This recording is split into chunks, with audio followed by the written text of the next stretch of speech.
आज हम सभी लोग पर्यावरण के संदर्भ में एक बहुत महत्वपूर्ण बात जानेंगे और आज की क्लास में हम सब लोग पर्यावरण से जुड़ी बहुत सारी महत्वपूर्ण जानकारियां प्राप्त करेंगे और आप सभी बिल्कुल ध्यान पूर्वक इस बात को सुनिएगा और जब आपसे प्रश्न किया जाए तो उसका उत्तर दीजिएगा।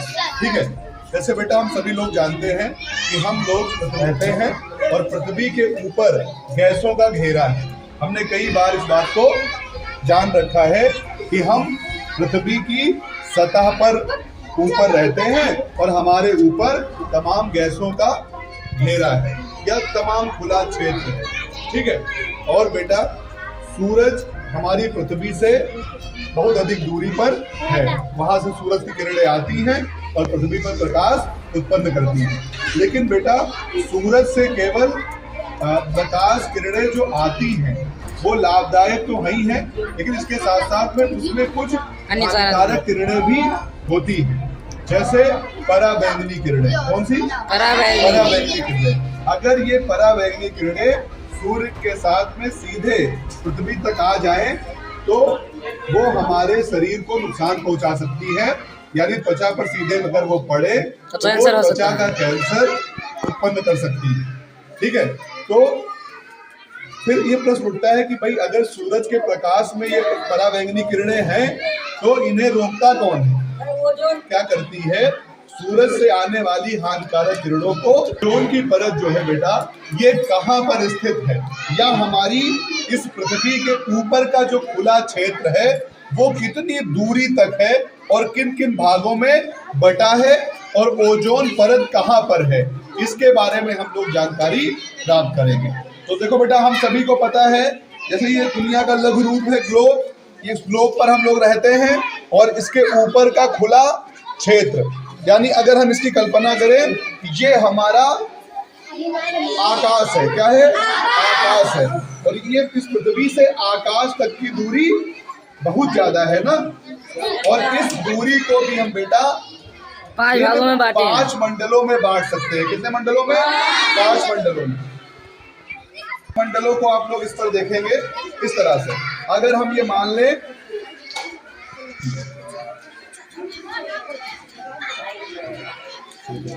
तो इस पृथ्वी पर हम लोग रहते हैं और पृथ्वी से ऊपर जितना खाली क्षेत्र बचा है अंतरिक्ष तक। कहां तक? अंतरिक्ष तक। अंतरिक्ष तक जो बचा हुआ है उसको हम 5 मंडलों में बांट सकते हैं। कितने मंडलों में? 5 मंडलों में। पृथ्वी से सबसे करीब का मंडल कौन सा है? सौरमंडल। उसके ऊपर का मंडल, उसके ऊपर और उसके ऊपर और फिर वायुमंडल, और ये वायुमंडल अंत में जाकर अंतरिक्ष से मिल जाता है। ठीक है बेटा, इन मंडलों की निश्चित दूरी है, निश्चित दूरी है। जैसे पृथ्वी से हम शुरू करें बेटा तो 0 से लेकर 8 तक या 18 तक। कितने तक? 8 से 18 तक। 0 से लेकर 8 या 18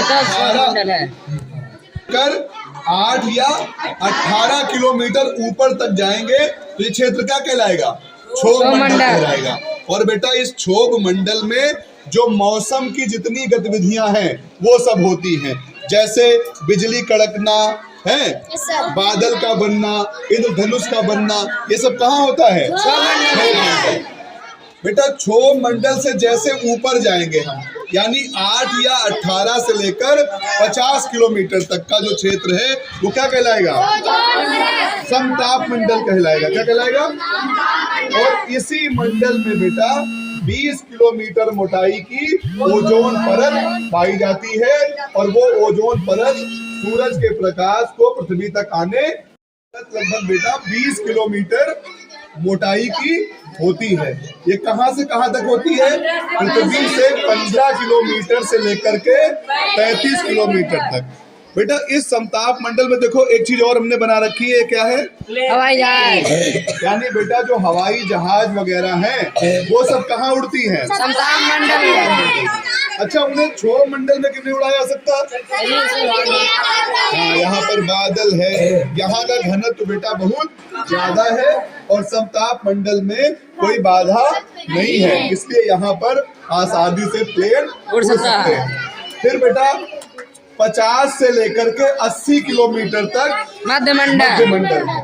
कौन सा मंडल है? मध्यमंडल। मध्यमंडल है।